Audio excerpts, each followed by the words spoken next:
Islands in Cosmic Darkness is the debut full-length and debut release from THYSIA, an Treviso, Italy-based black metal band who were started a couple years ago between members of Assumption and Mesa. Two bands that are better known for either extreme doom or atmospheric doom, and some black metal bands here and there, some death metal bands here and there. But here they're creating what is intentioned as an atmospheric and sort of ancient sounding black metal thread that is very much focused on the riff and where it takes them. Usually these are uh, more so in the vein of something like Negative Plane or Cult des Ghouls in general, though the whole thread of it all is more influenced by maybe the earlier Greek black metal style, as well as their interest in some uh, different riffs on Celtic Frost and Hellhammer here and there. And just to get an idea of where the sound design and the general motion of the record is, we'll just get right to a clip and then we can move on to what the album actually is.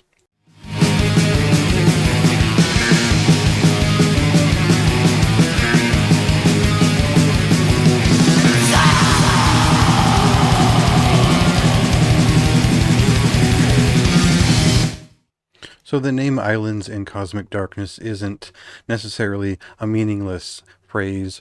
It's not put out there just as an interesting image. It really does reflect the movement of this record, which moves in and out of guitar-focused ideas naturally for a metal album, which uh, generate a sort of a place to explore, an island as it were, and then it moves on to the next thread, which is still sort of usually tangentially related to where they've been before. And the album moves in a what I would consider a linear progression that doesn't necessarily call back to every place that it stopped along the way, but it creates a sensation of movement.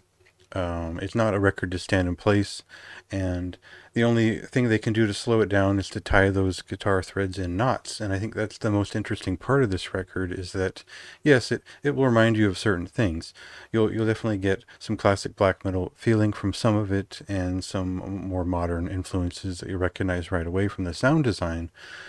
But these references don't outweigh the sort of way they knot the riffs, the way they stop and give you a point of focus that is interesting enough to really ride through the whole album.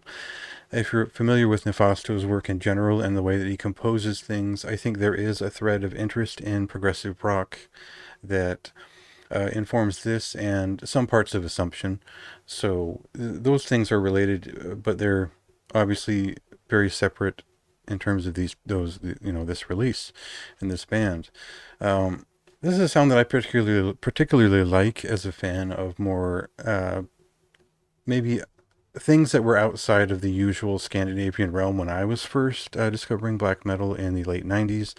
So this reminds me of the more curious things out of Greece as well as Eastern Europe in general. So that's kind of the appeal to me, and where it starts. But of course, if you're a fan of Negative Plane, I think that this some of the trills they use in riffs, some of the guitar techniques, they're definitely attempting a similar standard of guitar technique applied to catchier, classic feeling black metal movement.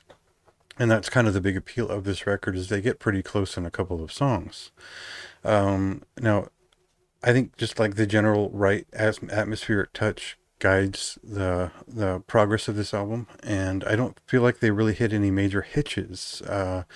This was just a great record to pick up, and the first riff they hit you with gives you this impression that this is going to be kind of a scribbled at, kind of fiddly, repetitive thing. But really, that's just a launching point, and they move on to finer work immediately after that. It's more the engine is starting on that first song, and then a couple of minutes in, they've fully revealed what this album is going to be about.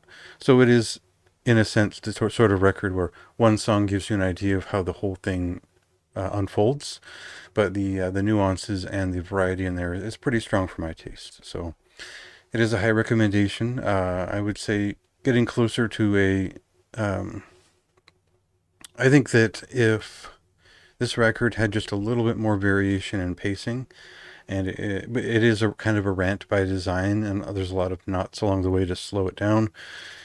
So yeah, if there was just a one moment to break it in half or give pause, it would be just about perfect. So mostly there. I think this is a pretty special record in general, and one of the first records from April that I wanted to talk about because it is quite good, and it's definitely worth checking out. So plenty more detail in the review, and yeah, go check it out.